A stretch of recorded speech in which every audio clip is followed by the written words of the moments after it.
নবীজির একজন সাহাবী হযরত জারীর রাদিয়াল্লাহু তাআলা আনহু তিনি দাঁড়িয়ে দাঁড়িয়ে রাসূলুল্লাহর বক্তব্য শুনছেন। নবীজির চোখ হযরত জারীরের দিকে ফিরল। নবীজি দেখলেন জারীর দাঁড়ানো। আল্লাহর নবী নিজের চাদর মোবারকটা গায়ে থেকে খুলে হযরত জারীর রাদিয়াল্লাহু তাআলার প্রতি নিক্ষেপ করলেন। হযরত জারীর রাদিয়াল্লাহু তাআলা নবীজির চাদরকে হাতে নিয়ে নবীজির চাদরকে নিয়ে চুমু কাচ্ছেন আর বলতেছেন, আকরামাকাল্লাহ কামা আকরামতানি ইয়া রাসূলুল্লাহ। ওগো আল্লাহর নবী, আল্লাহ তাআলা আপনার সম্মান আরো বাড়িয়ে দিন। আজকে আপনি আমাকে যে সম্মান দিয়েছেন ইয়া রাসূলুল্লাহ, আপনার এই চাদরে দুনিয়ার কোনো মানুষ বসতে পারে?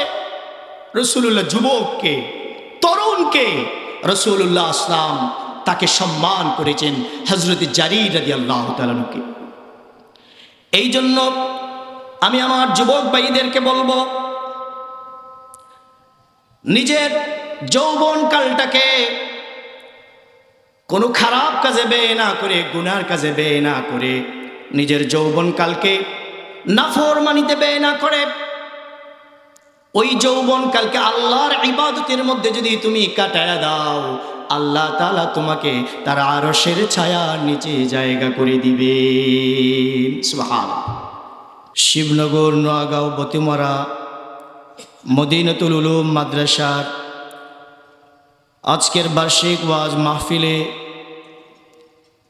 মঞ্চে সভাপতির আসনে আসীন আমাদের সকলের পরিচিত মুখ, ঐতিহ্যবাহী নয়া সড়ক মাদ্রাসার সুনামধন্য শাইখুল হাদিস, আমাদের কোম্পানিগঞ্জের কৃতি সন্তান, আমি সহ অসংখ্য আলেমের উস্তাজ শাইখুল হাদিস হযরত মাওলানা শেখ আতাউর রহমান সাহেব হাফিজাহুল্লাহ তাআলা। আমার বাম পাশে বসে আছেন, তিনিও আমার উস্তাজ, মায়ার বাজার মাদ্রাসার সম্মানিত নায়েব মুহতামিম হযরত মাওলানা ইস্কন্দর আলী সাহেব হাফিজাহুল্লাহ তাআলা। আমার সামনে উপস্থিত আমার মুরব্বী বাবারা, যুবক ভাইয়েরা, পর্দার আড়ালে অবস্থানরত আমার সম্মানিতা মা ও বোনেরা, সর্বপ্রথম মহান আল্লাহ রাব্বুল আলামিনের দরবারে কালিমাতুশ শুকর আদায় করছি যে মহান আল্লাহ সুবহানাহু ওয়া তাআলা আমাদের সকলকে কোরআন ও হাদিসের মহব্বতে একটি দ্বীনি মাহফিলে কোরআন ও হাদিস থেকে কিছু কথা বলা এবং শোনা যেই মহান রব তৌফিক দিয়েছেন, সেই মহান রব্বে কারীমের দরবারে কালিমাতুশ শুকর আদায় করি। সবাই বলে আলহামদুলিল্লাহ। আরেকটা আওয়াজ দিয়ে বলে আলহামদুলিল্লাহ। আমি আপনাদের সামনে সূরা হুজরাত থেকে একটি আয়াত তেলাওয়াত করেছি, বিশ্বনবীর অসংখ্য হাদিস থেকে একটি হাদিস আপনাদের সামনে উপস্থাপন করেছি। আল্লাহ যদি আমাকে তৌফিক দান করেন, ওই আয়াত এবং হাদিসকে সামনে রেখে কিছু কথা বলার চেষ্টা করব ইনশাআল্লাহ। ওমা তৌফিক ইল্লা বিল্লাহ, সুবহানাকা লা ইলমা লানা ইল্লা মা আল্লামতানা ইন্নাকা আনতাল আলিমুল হাকীম। আল্লাহ নবী বিশ্বনবী মুহাম্মদুর রাসূলুল্লাহ সাল্লাল্লাহু আলাইহি ওয়াসাল্লাম সাহাবীদেরকে নিয়ে মসজিদে নববীতে নবীজি নসিহত করতেন, মাঝে মধ্যে নসিহত করতেন। তো আল্লাহ রসুল সাল্লাল্লাহু আলাইহি ওয়াসাল্লাম মসজিদে নববীতে মিম্বরে বসে সাহাবীদেরকে নসিহত করতেছেন, কিয়ামতের কথা আলোচনা করতেছেন আর বলতেছেন আল্লাহ সুবহানাহু ওয়া তাআলা হাসরের মাঠে যেখানে সূর্য মানুষের মাথার উপরে থাকবে, কঠিন এই পরিস্থিতিতে আল্লাহ তাআলা 7 শ্রেণীর মানুষকে তার আরশের ছায়ার নিচে জায়গা করে দিবেন। সুবহানাল্লাহ। যেদিন আল্লাহর ছায়া ব্যতীত আর কোনো, আরশের ছায়া ব্যতীত আর কোনো ছায়া থাকবে না। আল্লাহর নবী বলেন যে হাসরের মাঠে সূর্য একেবারে মানুষের মাথার কাছে থাকবে। বৈজ্ঞানিকদের গবেষণা অনুযায়ী আমাদের এই পৃথিবী থেকে সূর্য প্রায় 9,30,00,000 মাইল দূরে অবস্থিত। এই সূর্যের যদি এই তাপ থাকে, গরম থাকে, তাহলে ওই দিনের পরিস্থিতি কি হবে রাসূলুল্লাহ সাল্লাল্লাহু আলাইহি ওয়াসাল্লাম সাহাবীদের সামনে তুলে ধরছেন আর বলতেছেন হাসরের মাঠের এই পরিস্থিতি হবে এবং কিয়ামতের যে পরিস্থিতি হবে, আল্লাহ তাআলা কোরআনুল কারীমের আয়াতে বলছেন, ইয়া আইয়ুহান নাসুত্তাকু রাব্বাকুম, এই মানব জাতি তোমরা আল্লাহকে ভয় করো। ইন্না জালজালাতাস সাআতি শাইউন আযীম, নিশ্চয় কিয়ামতের, ইন্না জালজালাতাস সাআতি শাইউন আযীম, কিয়ামতের এই ভয়াবহতা এটা অত্যন্ত কঠিন, বিশাল। আল্লাহ তাআলা বলেন, ইয়াউমা তারাউনাহা তাযহালু কুল্লু মুরদিআতিন আম্মা আরদাআত, সেদিন পরিস্থিতি এমন হবে যেইভাবে মা তার দুধের সন্তানকে সবসময় যে সন্তানের কথা স্মরণ হয়, কাঁদলেই দুধ পান করায়, কিয়ামতের এই পরিস্থিতি এত কঠিন হবে, মা তার দুধের শিশুর কথা ভুলে যাবে। এবং গর্ভবতী নারীর গর্ভ যখন হয়, সন্তান ভূমিষ্ঠ হয়, এত ব্যথা হয়, চিৎকারে তার আকাশ বাতাস প্রকম্পিত হয়। সেদিন কিয়ামতের কঠিন এই পরিস্থিতিতে মা তার গর্ভপাত হয়ে যাবে, সন্তান ভূমিষ্ঠ হয়ে যাবে, সেদিন সে টেরও পাবে না। এবং আল্লাহ তাআলা বলেন, মানুষ যেইভাবে নেশা করলে যেইভাবে মানুষ দিশাহারা হয়ে যায়, পাগলের মতো হয়ে যায়, বেহুশ হয়ে যায়, ঠিক তদ্রূপভাবে ওই দিন মানুষের পরিস্থিতি এমন হবে, কিন্তু তারা কেউ নেশাগ্রস্ত নয়। এই বিভৎস পরিস্থিতি দেখে মানুষ দিশাহারা হয়ে যাবে। সেদিন আল্লাহ সুবহানাহু ওয়া তাআলা 7 শ্রেণীর মানুষকে তার আরশের ছায়ার নিচে জায়গা করে দিবেন। সুবহানাল্লাহ। হযরতে আবু হুরায়রা রাদিয়াল্লাহু তাআলা থেকে বর্ণিত, আল্লাহ নবী, বিশ্ব নবী মুহাম্মদুর রাসূলুল্লাহ সাল্লাল্লাহু আলাইহি ওয়াসাল্লাম বলেন, আল্লাহ তাআলা ওই দিন 7 শ্রেণীর মানুষকে আরশের ছায়ার নিচে জায়গা করে দিবেন। 1 নম্বর হলো আল ইমামুল আদিলু, 1 নম্বর হলো ন্যায়পরায়ণ শাসক যারা, আল্লাহ তাআলা ওই দিন তাদেরকে হাসরের মাঠে তার আরশের ছায়ার নিচে জায়গা করে দিবেন। সুবহানাল্লাহ। ন্যায়পরায়ণ শাসক, আল্লাহ তাআলা যাদের হাতে ক্ষমতা দিয়েছেন, যারা শাসক হয়েছে, নেতৃত্ব যাদের হাতে এসেছে, ওই নেতৃত্বকে যদি তারা সঠিকভাবে ব্যবহার করে, ইনসাফের সাথে যদি ব্যবহার করে, মানুষের উপর যদি কোনো ধরনের জুলুম অত্যাচার করে না, মানুষের সাথে যদি কোনো খারাপ আচরণ করে না, এই পদ পাওয়ার পর, এই ক্ষমতা পাওয়ার পর সে যদি ওই ক্ষমতাকে সঠিকভাবে ব্যবহার করে, মানুষ ক্ষমতা পাওয়ার পর ব্যালেন্স হারা হয়ে যায়। কারণ একজন মানুষ যে ক্ষমতাবান, সে চাইলে অনেক কিছু করতে পারে। একজন ডিসি চাইলে অনেক কিছু করতে পারে, একজন এসপি, একজন ওসি, একজন প্রধানমন্ত্রী বলেন যে যে সেক্টরে আসে না কেন, সে যদি তার হাতে দায়িত্ব থাকে, সে চাইলে সে তার ক্ষমতাকে অনেকভাবে অপব্যবহার করতে পারে।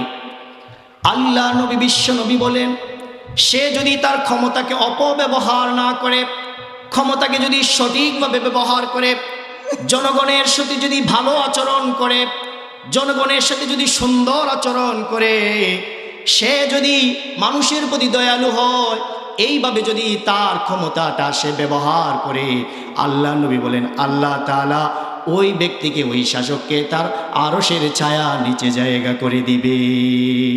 সুবহানাল্লাহ। মানুষ ক্ষমতা পড়ার পর অনেক ব্যালেন্স হারা হয়ে যায়। জুলুম মানুষ দুইভাবে করতে পারে, একটা হলো নিজের যতটুকু প্রাপ্য এর চেয়ে বেশি নেওয়া, এটাও জুলুম। আমার যতটুকু প্রাপ্য আমি যদি এর চেয়ে বেশি নেই, এটাও জুলুম। অন্যের যতটুকু প্রাপ্য যদি ওই প্রাপ্য থেকেও তাকে কম দেওয়া হয়, এটাও জুলুম। যারা ক্ষমতাবান চাইলে অনেক কিছু করতে পারে। শাসক রাসূলুল্লাহ সাল্লাল্লাহু আলাইহি ওয়াসাল্লাম, তিনিও তো প্রেসিডেন্ট ছিলেন, রাষ্ট্রপতি ছিলেন।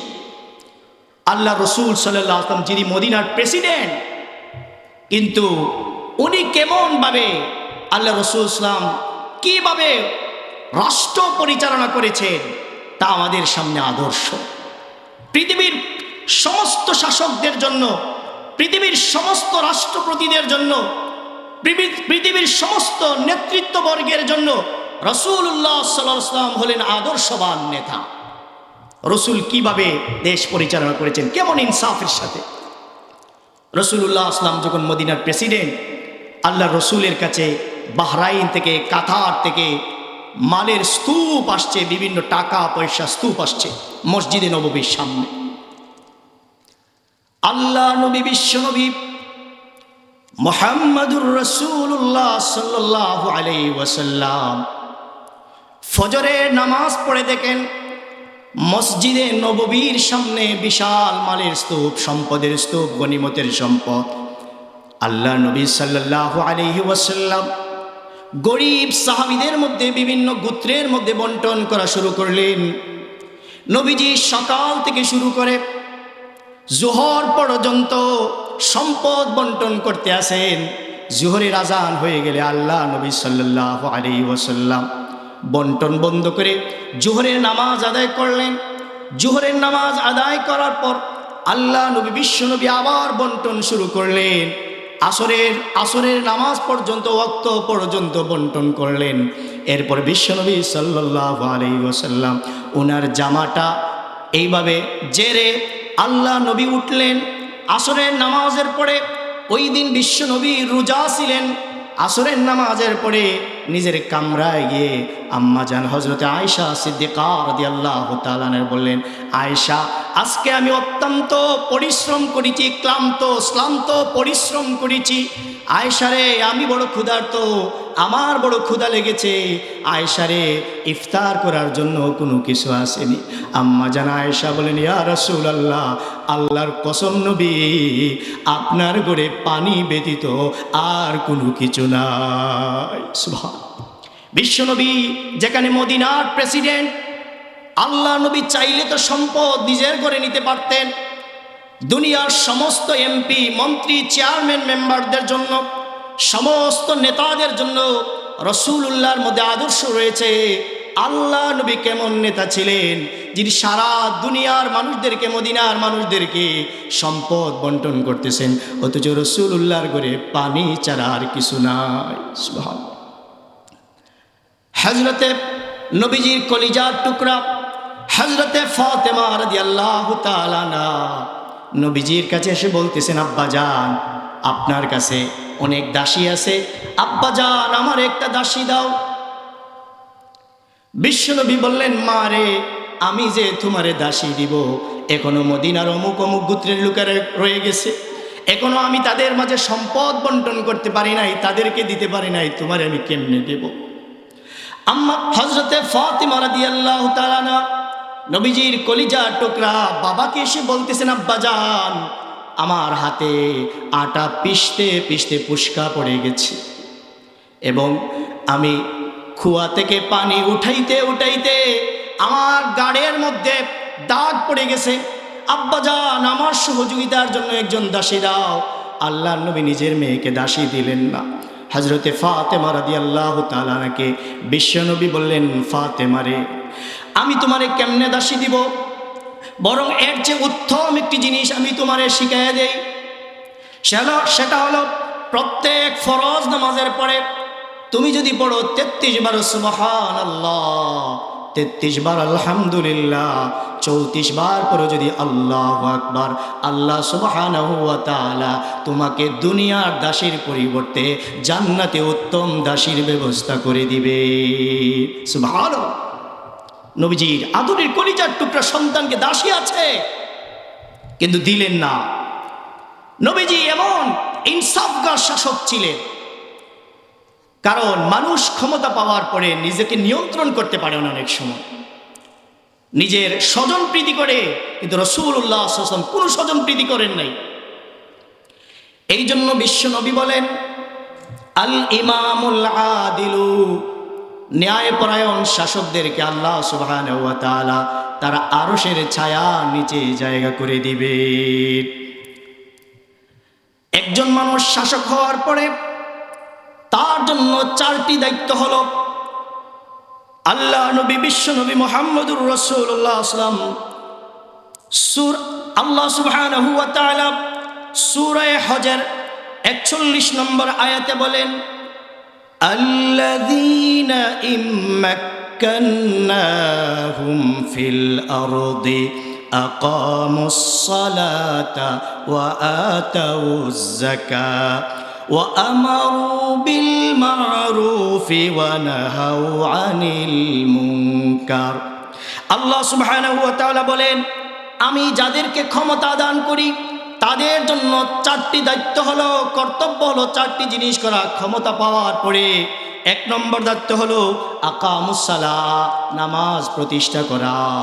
দুই নম্বর দায়িত্ব হলো ওয়া আতাউজ যাকাতা, যাকাত আদায় করা, জনগণের কাছ থেকে যাকাত আদায় করা। তিন নম্বর ওয়া আমারু বিল মা'রুফ, তিন নম্বর দায়িত্ব হলো মানুষকে সৎ কাজের আদেশ দেওয়া। ওয়া নাহাউ আনিল মুনকার, চার নম্বর হলো অসৎ কাজ থেকে, অন্যায় কাজ থেকে মানুষকে বিরত রাখা। এটা হলো একজন নেতার, একজন শাসকের দায়িত্ব। কারণ একজন নেতা, একজন শাসক,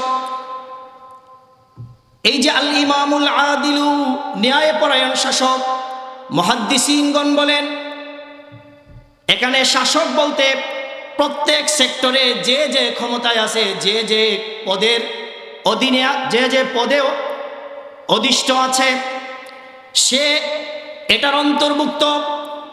আল্লাহ নবী, বিশ্ব নবী সাল্লাল্লাহু আলাইহি ওয়াসাল্লাম বলেন, আলা কুল্লুকুম রাইন ওয়া কুল্লুকুম মাসউলুন আন রাইয়াতিহি। আল্লাহ নবী, বিশ্ব নবী বলেন, তোমরা প্রত্যেকেই দায়িত্বশীল, তোমাদের অধীনস্থদের সম্পর্কে তোমাদেরকে জিজ্ঞাসা করা হবে, তোমার অধীনস্থদের সম্পর্কে তোমাদেরকে জিজ্ঞাসা করা হবে। তোমরা অবশ্যই তাদের সম্পর্কেও তোমরা জবাবদিহি করতে হবে। একজন চেয়ারম্যান সাহেব, আপনার জনগণ সম্পর্কে আপনাকে জিজ্ঞাসা করা হবে। একজন প্রেসিডেন্ট, এই দেশের জনগণ সম্পর্কে তাকে জবাবদিহি করতে হবে। আপনি একজন পরিবারের দায়িত্বশীল, পরিবারের প্রধান ব্যক্তি, আপনার পরিবার সম্পর্কে আপনাকে জিজ্ঞাসা করা হবে। আপনার মেয়েরা, আপনার বোনেরা, আপনার মারা, আপনার পরিবারের লোকেরা পর্দা পশিদায় ছিল কি না, আপনার পরিবার সম্পর্কেও আপনাকে জিজ্ঞাসা করা হবে।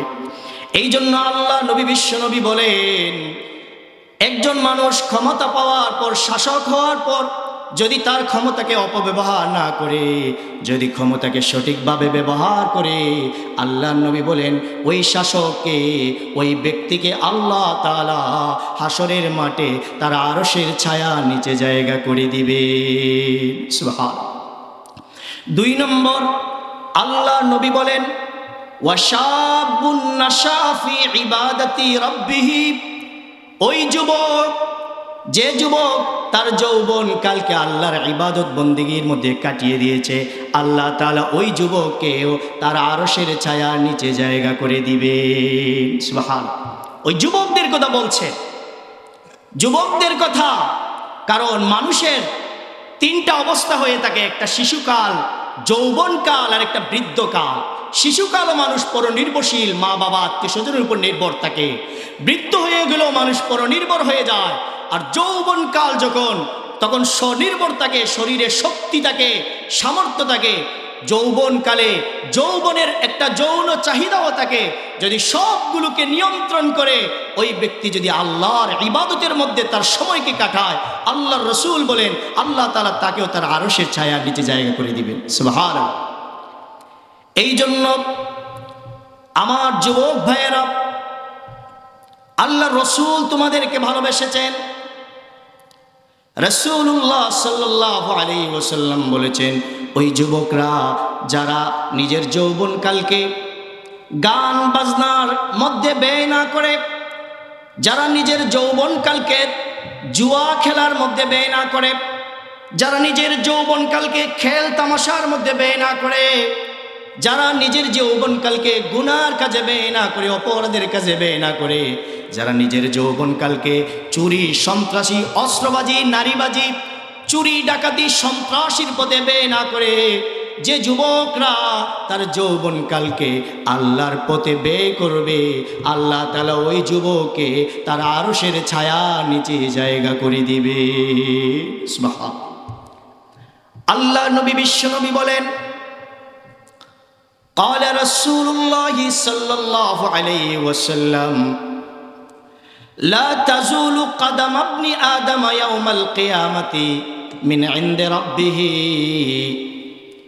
আল্লাহ নবী বলেন,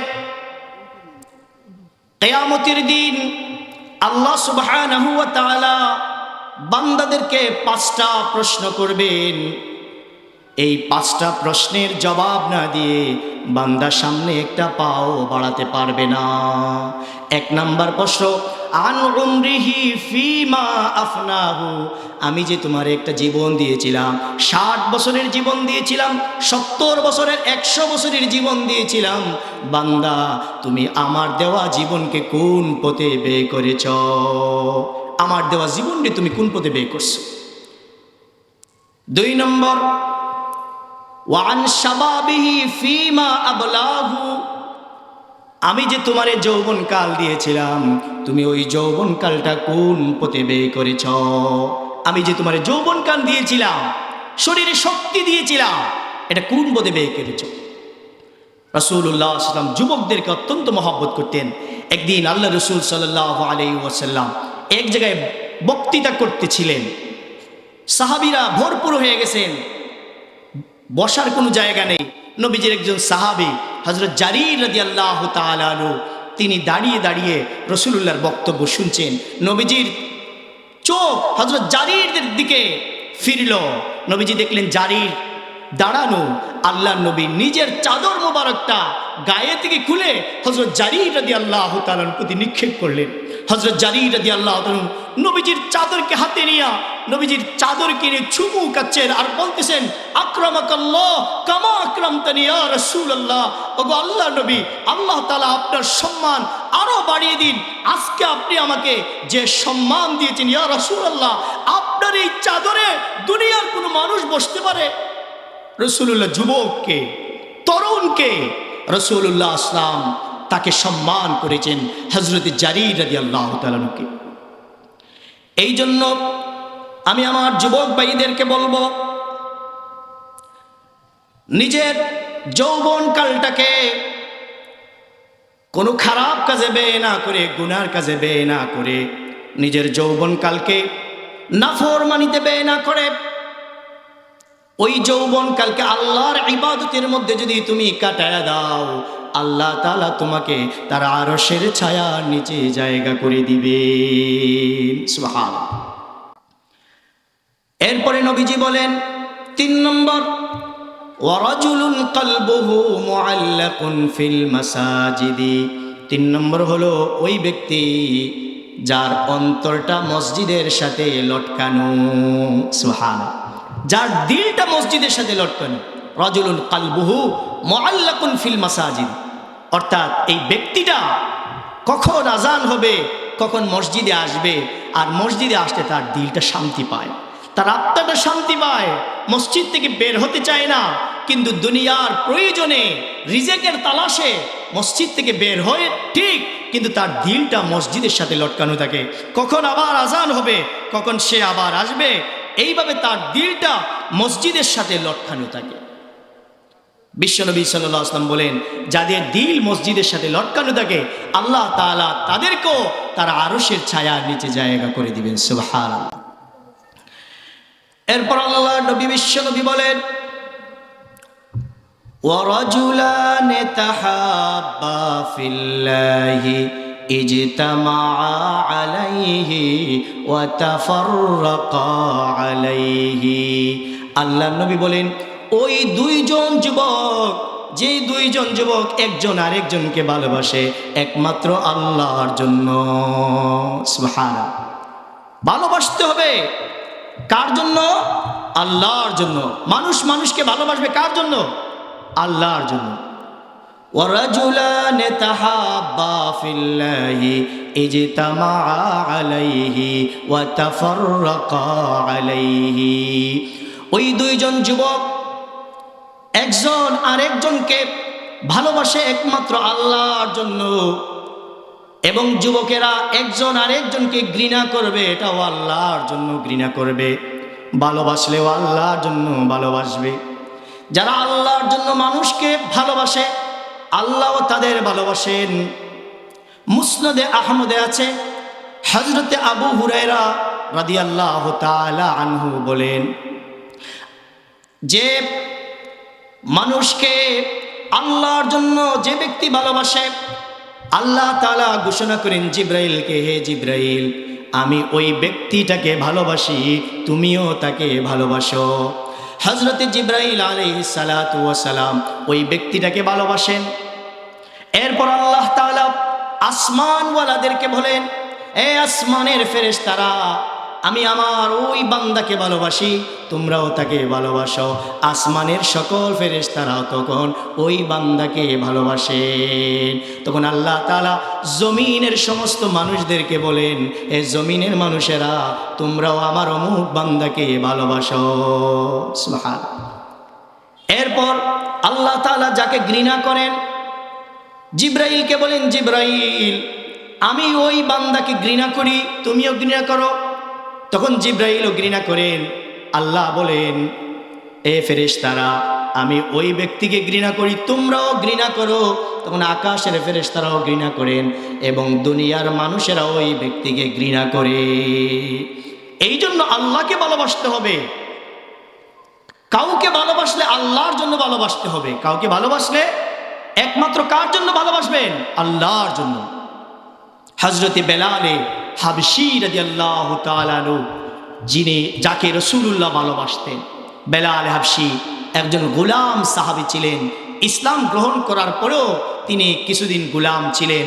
হযরতে বেলাল হাবশী ঠোঁট মোটা মোটা ছিল, চেহারা কালো ছিল, চোখগুলো বড় বড় ছিল, দেখতে তেমন সুন্দর ছিলেন না, বিশ্রী ছিলেন। কিন্তু আল্লাহ নবী হযরত বেলাল কেন ভালোবেসেছেন? আল্লাহর জন্য ভালোবেসেছেন। আল্লাহ নবী, বিশ্ব নবী জনাবে মুহাম্মদুর রাসূলুল্লাহ সাল্লাল্লাহু আলাইহি ওয়াসাল্লাম যখন ইন্তেকাল করলেন, হযরতে বেলাল হাবশী রাদিয়াল্লাহু তাআলা আনহু নবীজির ইন্তেকালের পরে খলিফাতুল মুসলিমিন হযরত আবু বকরকে বললেন, আবু বকর, আমি আর মদিনায় থাকতে পারবো না। হযরতে আবু বকর বললেন, বেলাল কেন মদিনায় থাকতে পারবে না? হযরতে বেলাল ডাক দিয়া বলেন, খলিফাতুল মুসলিমিন আবু বকর, আমি এতদিন মদিনাতে ছিলাম, আমি আমার স্বচক্ষে আল্লাহর রাসূলকে দেখেছি। আল্লাহর নবী যখন মসজিদে নববীর মিম্বরে দাঁড়ায়া খুতবা দিতেন, আমি বেলাল নবীজির চেহারার সামনে দাঁড়ায়া আযান দিতাম। আমি যখন বলতাম আশহাদু আন্না মুহাম্মাদার রাসূলুল্লাহ, আমি যখন বলতাম, আমার নবী, বিশ্ব নবী আমার চেহারার সামনে থাকতেন, চুকের সামনে থাকতেন। ও খলিফাতুল মুসলিমিন আবু বকর, আজকে যদি আমি মসজিদে নববীতে দাঁড়ায় আযান দেই, আল্লাহ নবী আমার সামনে থাকবেন না, আমি বরদাস্ত করতে পারবো না, আমি বেহুশ হয়ে যাব। খলিফাতুল মুসলিমিন, আমি আর যেই শহরে আমার নবী নাই, আমি এই শহরে থাকতে পারবো না। হযরতে বেলাল হাবশী রাদিয়াল্লাহু তাআলা আনহু উনি কুফায় চলে গেলেন। অনেক দিন হয়ে গেছে, মদিনায় আসতেছেন না। আল্লাহ নবী, বিশ্ব নবী মুহাম্মদুর রাসূলুল্লাহ সাল্লাল্লাহু আলাইহি ওয়াসাল্লাম হযরত বেলালকে স্বপ্নে দেখান, বেলাল রে, তুমি এত নিষ্ঠুর হয়ে গেলে, বেলাল তুমি এত পাষাণ হয়ে গেলে, দীর্ঘদিন হয়ে গেল আমার রওজাটা জিয়ারত করার জন্য রে বেলাল একবার আসলে না। হযরতে বেলাল রাদিয়াল্লাহু তাআলা আনহু ঘুম থেকে জাগ্রত হয়ে হযরতে বেলাল রাদিয়াল্লাহু তাআলা আনহু মদিনার দিকে রওনা হয়ে গেলেন। হযরত বেলাল এসে আল্লাহ নবীর রওজা জিয়ারত করলেন। নবীজির জন্য বেলাল এত পাগল ছিলেন এই জন্য, কারণ আল্লাহর রাসূল বেলালকে ভালোবাসতেন। চেহারা কালো হওয়ার পরেও, ঠোঁটগুলো মোটা হওয়ার পরেও আল্লাহ নবী বেলালকে ভালোবাসতেন একমাত্র আল্লাহর জন্য। সুবহানাল্লাহি ওয়া আবগাদা লিল্লাহ। কোনো মানুষকে ভালোবাসবেন ও আল্লাহর জন্য, কোনো মানুষের সাথে শত্রুতামি পোষণ করবেন সেটাও আল্লাহর জন্য। হযরত বেলালকে নবীজি ভালোবাসেন আল্লাহর জন্য। এই জন্য একজন আরেকজনকে ভালোবাসেন কিসের ভিত্তিতে? আল্লাহর জন্য ভালোবাসবেন, আল্লাহকে খুশি করার জন্য। এবং একজন আরেকজনের সাথে শত্রুতামি পোষণ করবেন, ঘৃণা করবেন, সেটাও আল্লাহর জন্য। বদরের যুদ্ধ এত কঠিন একটা যুদ্ধ, ইসলামের ইতিহাসে এত কঠিন যুদ্ধ আর কখনো হয় নাই। বদরের যুদ্ধে কার বিরুদ্ধে যুদ্ধ? ভাই ভাইয়ের বিরুদ্ধে যুদ্ধ, চাচা ভাতিজার বিরুদ্ধে যুদ্ধ, ছেলে বাবার বিরুদ্ধে যুদ্ধ। মানে বাপ মুসলমান হয়েছে, ছেলে কাফের। এক ভাই মুসলমান, আরেক ভাই কাফের। বাতিজা মুসলমান, চাচা কাফির। নিজের সন্তান বাপকে মারবে, ভাই ভাইকে মারবে, কারণ কুফুর আর ইসলামের এখানে সংঘাত। যুদ্ধ কার? কুফুর এবং ইসলামের মধ্যে সংঘাত। রাসূলুল্লাহ সাল্লাল্লাহু আলাইহি ওয়াসাল্লাম ইতস্তবোধ করলেন, তারা কি যুদ্ধ করবে? তারা বললেন, ইয়া রাসূলুল্লাহ, আপনি ইতস্ত হবেন না, চিন্তিত হবেন না, আপনি মনে করবেন না মনে হয় আমরা যুদ্ধ করব না, যুদ্ধ থেকে পলায়ন হব না। আমরা আপনাকে এরকম বলবো না যে মুসার উম্মতের মতো, মুসা নবীর উম্মতের মতো বলবো না যে হযরত মুসা একাই যুদ্ধ করো, আমরা মুসার সাথে নই, এরকম বলবো না। ইয়া রাসূলুল্লাহ, ইয়া রাসূলুল্লাহ, যদি বদরের যুদ্ধে শহীদ হওয়া লাগে শহীদ হব, জীবন দেওয়া লাগে জীবন দিব, ভাইয়ের বিরুদ্ধে যুদ্ধ করতে হয় ভাইয়ের বিরুদ্ধে যুদ্ধ করব, বাবার বিরুদ্ধে যুদ্ধ করতে হয় বাবার বিরুদ্ধে যুদ্ধ করব, সন্তানের বিরুদ্ধে যুদ্ধ করতে হয় সন্তানের বিরুদ্ধে যুদ্ধ করব, রক্ত সম্পর্কীয় আত্মীয় স্বজনের বিরুদ্ধে যুদ্ধ করতে হয় যুদ্ধ করব। ইয়া রাসূলুল্লাহ, আমরা পিছপা হব না, কারণ আমরা তো আল্লাহকে, আমরা তো কাফিরদেরকে ঘৃণা করি, সেটাও আল্লাহর জন্য। তার পরিচয় হোক সে আমার ভাই, তার পরিচয় হোক সে আমার বাবা, তার পরিচয় হোক সে আমার ছেলে, তার পরিচয় হোক সে আমার মামা, সে যদি কাফের হয় আর কাফেরদের সাথে যদি আমার যুদ্ধ হয়, তাহলে আমি ওই কাফেরকে আমার আত্মীয় হওয়ার পরেও তাকে ঘৃণা করব, একমাত্র আল্লাহকে সন্তুষ্ট করার জন্য। ঠিক কিনা? এটাই হলো আহাব্বা লিল্লাহি ওয়া আবগাদা লিল্লাহ, আল্লাহর জন্য ভালোবাসা, আল্লাহর জন্য কাউকে ঘৃণা করা। এই জন্য বিশ্বনবী জনাবে মুহাম্মদুর রাসূলুল্লাহ সাল্লাল্লাহু আলাইহি ওয়াসাল্লাম বলছেন, ওই দুইজন যুবক একজন আরেকজনকে ভালোবাসে আল্লাহর জন্য, এই ধরনের যুবকদেরকেও আল্লাহ তাআলা তার আরশের ছায়া নিচে জায়গা করে দিবে। সুবহানাল্লাহ। এরপরে আল্লাহ নবী বিশ্ব নবী বলেন,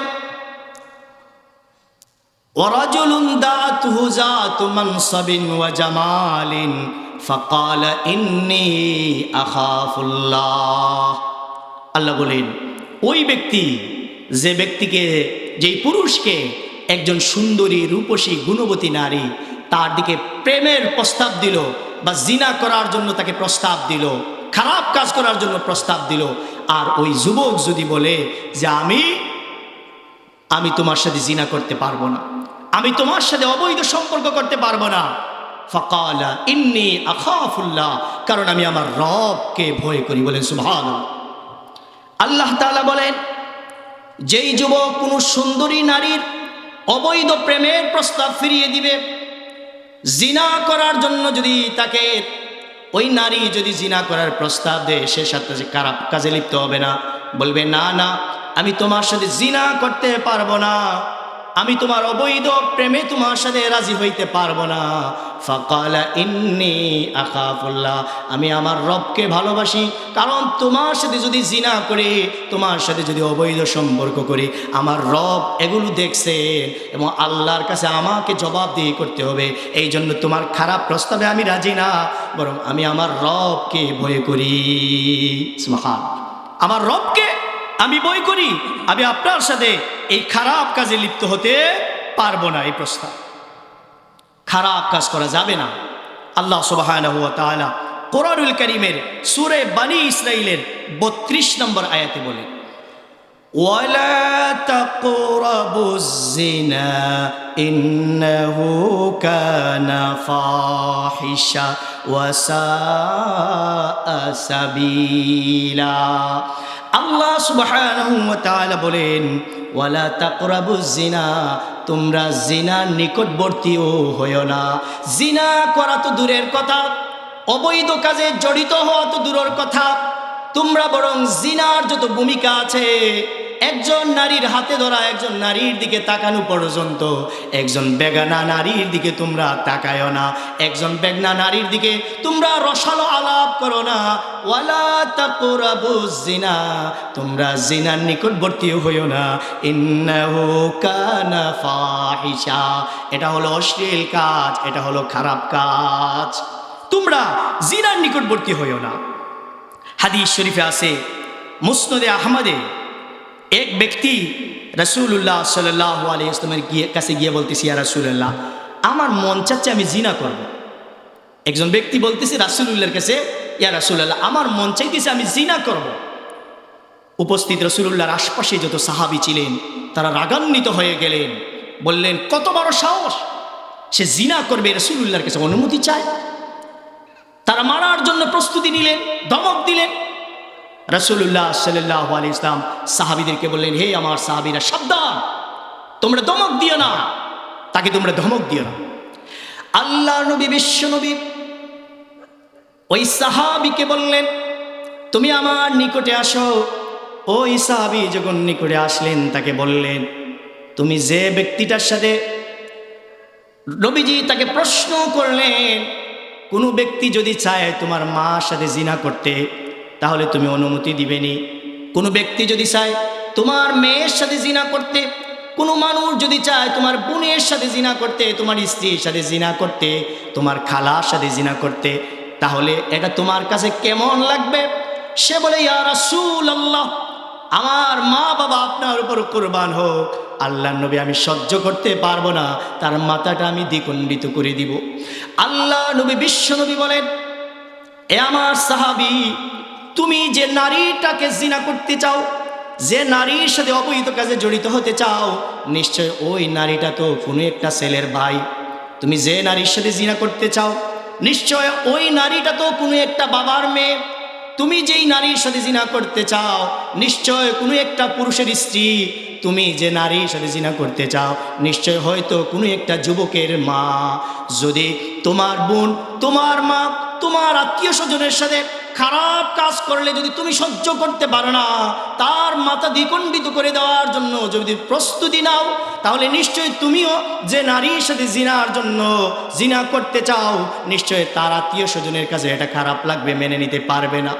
ওই সাহাবী যখন রাসূলুল্লাহ সাল্লাল্লাহু আলাইহি ওয়াসাল্লামের এত সুন্দর উপমা শুনলেন, বক্তব্য শুনলেন, তিনি বললেন, ইয়া রাসূলুল্লাহ, আমার ভুল হয়ে গেছে, আল্লাহর নবী গো, আমি আর জীবনে এরকম করব না, আমাকে মাফ করে দাও। আল্লাহ নবী, বিশ্ব নবী মুহাম্মদুর রাসূলুল্লাহ সাল্লাল্লাহু আলাইহি ওয়াসাল্লাম তার জন্য দোয়া করলেন, আল্লাহ, আমার ওই ভাইটাকে তুমি তার জীবনের সমস্ত গুনাহ মাফ করে দাও, তুমি তার অন্তরটাকে পবিত্র করে দাও এবং তার লজ্জাস্থানকে হেফাজত করো। হযরতে আবু উমামা রাদিয়াল্লাহু তাআলা বলেন, আল্লাহ নবী, বিশ্ব নবী মুহাম্মদুর রাসূলুল্লাহ সাল্লাম যখন এই দোয়া করেছিলেন, এই দিনের পর থেকে ওই ব্যক্তিটা আর কোনোদিন একটা নারীর দিকে চোখ তুলেও তাকায় নাই। সুবহানাল্লাহ। রাসূলুল্লাহ সাল্লাম কত সুন্দর শিক্ষা দিয়েছেন, কত সুন্দর রাসূলুল্লাহ সাল্লাল্লাহু আলাইহি ওয়াসাল্লাম শিক্ষা দিয়েছেন তাদেরকে। এই জন্য আমাদেরকেও এই দুনিয়ার সৌন্দর্যর চাকচিক্যের এই জীবনে আমাদেরকেও যদি কোনো ধরনের যুবক তোমাদেরকে দুনিয়ার নারীরা অবৈধ প্রেমের প্রস্তাব দিবে, জিনার দিকে তোমাদেরকে আহ্বান করা হবে। আজকে তো জিনার জিনিস হাতে হাতে আমাদের, আজকে মোবাইল টিপাইলে এখানে জিনার পর্নোগ্রাফি দেখা যায়, গান বাজনা দেখা যায়, অশ্লীল বেহায়াপনা দেখা যায়, আর গান শোনা যায়। যুবক, তোমাদের হাতে পায়ে আমি ধরে বলছি, তোমাদের এই যৌবনকালের বড় দাম আল্লাহ এবং তার রাসূলের কাছে। তোমরা তোমাদের এই যৌবনকালকে অন্যায় প্রতি গুনার কাজে ব্যয় না করে তোমাদের ওই যৌবনকালকে, তোমাদের ওই শক্তিকে, তোমাদের ওই মেধাকে তোমরা আল্লাহর ইবাদতের মধ্যে এটা কাটাও। তোমরা যদি এইভাবে কাটাতে চাও, কাটাইতে পারো, তো আল্লাহ তাআলা তোমাদেরকে তার আরশের ছায়ার নিচে জায়গা করে দিবে। সুবহানাল্লাহ। এরপরে আল্লাহর নবী, বিশ্ব নবী জনাবে মুহাম্মদুর রাসূলুল্লাহ সাল্লাল্লাহু আলাইহি ওয়াসাল্লাম বলেন, ওয়ারাজুলুন তাসাদ্দাকা ইখফাআন হাত্তা লা তা'লামা শিমালুহু ওয়া মা তুনফিকু ইয়ামিনুহু। এরপর 6 নম্বর বলছি, নবীজি বলছেন, ওয়ারাজুলুন তাসাদ্দাকা ইখফাআন হাত্তা লা তা'লামা শিমালুহু ওয়া মা তুনফিকু ইয়ামিনুহু। আল্লাহ নবী, বিশ্ব নবী বলেন, ওই ব্যক্তি, যে ব্যক্তি এমন গোপনভাবে সদকা করে, তার ডান হাত দিয়ে যা ব্যয় করছে তার বাম হাত টের পায় না। এর অর্থ হইল ডান হাত তো কোনো জিনিস দান করতে পারে না। এর অর্থ হইল এমনভাবে গোপনীয়ভাবে ব্যয় করছে, তার পাশের ব্যক্তিটা পর্যন্ত খবর জানে না। সুবহানাল্লাহ। আল্লাহ নবী, বিশ্ব নবী বলেন, ওয়ারাজুলুন তাসাদ্দাকা ইখফান হাত্তা লা তা'লামা শিমালুহু ওয়া মা তুনফিকু ইয়ামিনুহু। এমন গোপনভাবে সদকা করা যাতে কোনো মানুষ, আশপাশের কোনো মানুষও টের পায় না, এইভাবে সদকা করা। এর অর্থ এটা নয় যে প্রকাশ্যে সদকা করা যাবে না, এটা কিন্তু এটার দলিল না। বরং আল্লাহ সুবহানাহু ওয়া তাআলা কোরআনুল কারীমের আছে প্রকাশ্যে সদকা করার জন্য আল্লাহ নির্দেশ দিয়েছেন, কিন্তু এখানে সবচেয়ে বড় বিষয় হলো গোপনীয় সদকা করার মধ্যে সবচেয়ে বেশি ইখলাস থাকে। গোপনীয় সদকা করলে, এখন প্রকাশ্যে যদি আপনি সদকা করেন আর যদি আপনার মাকসাদ হয় আমার দেখা দেখি আরব ভাই উৎসাহিত হইয়া মাদ্রাসা সদকা করবে, মসজিদ সদকা করবে, তাহলে এটাও বিন্দু পরিমাণ সওয়াবের কোনো কমতি নাই, সব পাওয়া যাবে।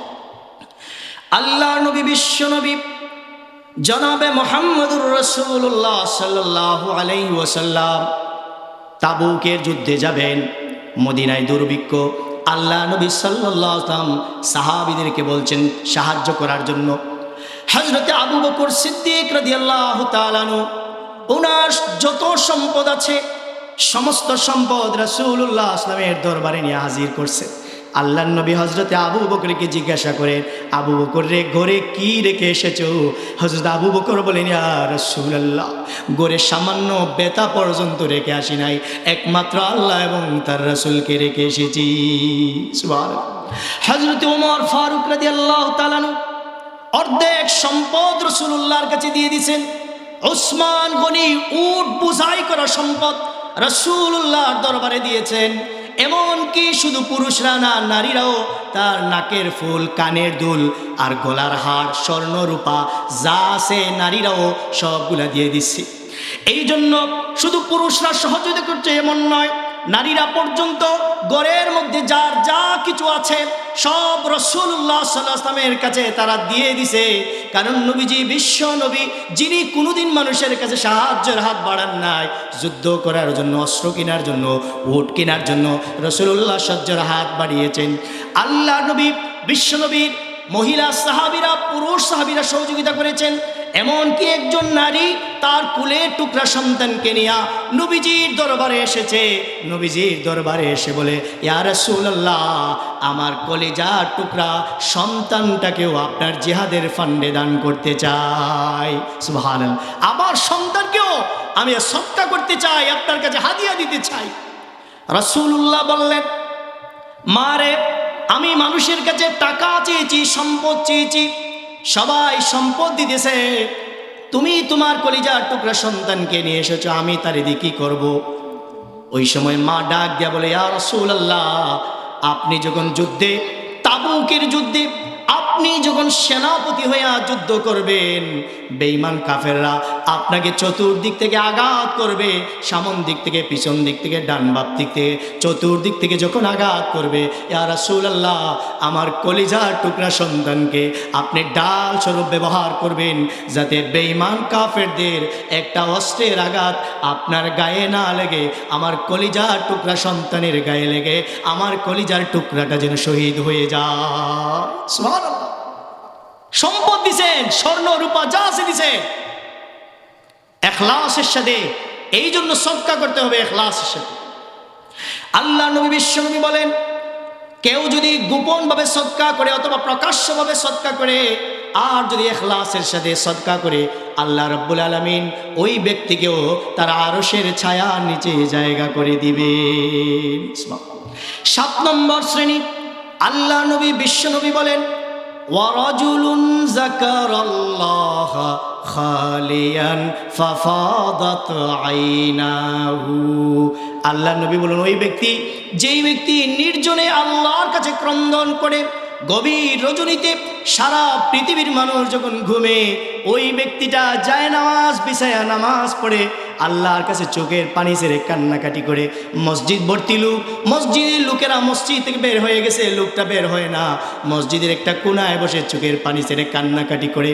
আল্লাহ নবী, বিশ্ব নবী বলেন, যেই ব্যক্তি আমার জন্য তার চোখের পানি ছাড়বে, আল্লাহ সুবহানাহু ওয়া তাআলা ওই ব্যক্তিকে হাশরের মাঠে তার আরশের ছায়ার নিচে জায়গা করে দিবেন। আল্লাহ নবী, বিশ্ব নবী বলেন, আইনানে লা তামাসসুহুমুন নারু আইনুন বাকাত মিন খাশিয়াতিল্লাহ। আল্লাহ নবী বলেন দুই প্রকার চোখকে জাহান্নামের আগুন দিয়ে স্পর্শ করানো হবে না, জাহান্নামের আগুনে জ্বলবে না। একটা হলো এমন চোখ আইনুন বাকাত মিন খাশিয়াতিল্লাহ, যেই চোখ দিয়ে আল্লাহর বয়ে চোখের পানি ছাড়ে, ওই চোখকে আল্লাহ জাহান্নামের আগুন দিয়ে জ্বালাবেন না। ওয়া আইনুন বাতাত তাহরুসু ফি সাবিলিল্লাহ, আল্লাহ নবী বলেন যেই ব্যক্তি আল্লাহর রাস্তায় সারা রাত জাগ্রত থাকে, আল্লাহ তাআলা ওই চোখকেও জাহান্নামের আগুন দিয়ে জ্বালাবেন না। এই জন্য আল্লাহর কাছে বেশি বেশি কান্নাকাটি করতে হবে। যত বিপদের মধ্যে পড়েন না কেন আল্লাহর কাছে বলবেন, আল্লাহ আমি বিপদে পড়ে গেছি। সন্তান অসুস্থ হলে আল্লাহর কাছে বলবেন, আল্লাহ আমার সন্তানটা অসুস্থ। কোনো জিনিস হারিয়ে গেলে আল্লাহর কাছে বলবেন, আল্লাহ আমার জিনিসটা হারিয়ে গেছে। কোনো জিনিস, মেয়েটা আপনার স্বামীর বাড়িতে, মেয়েটা অশান্তির মাঝে, আল্লাহর কাছে বলবেন, আল্লাহ আমার মেয়েটারে শান্তি দাও। ছেলে বিদেশ যাইতে পারে না, আপনি আল্লাহর কাছে বলেন, আল্লাহ আমার ছেলেটাকে বিদেশ যাওয়ার ব্যবস্থা করে দাও। ছেলেটা বিদেশ গিয়েছে, চাকরি পায় না, আল্লাহর কাছে বলবেন, আল্লাহ আমার ছেলেটাকে চাকরির ব্যবস্থা করে দাও। যত ধরনের অশান্তির মধ্যে আর পেরেশানির মধ্যে থাকেন না কেন, সর্বাবস্থায় আল্লাহর কাছে চোখের পানি ছেড়ে যদি ক্রন্দন করেন, কান্নাকাটি করেন নির্জনে, আল্লাহর নবী বলেন আল্লাহ তাআলা ওই ব্যক্তিকেও তার আরশের ছায়ার নিচে জায়গা করে দিবে।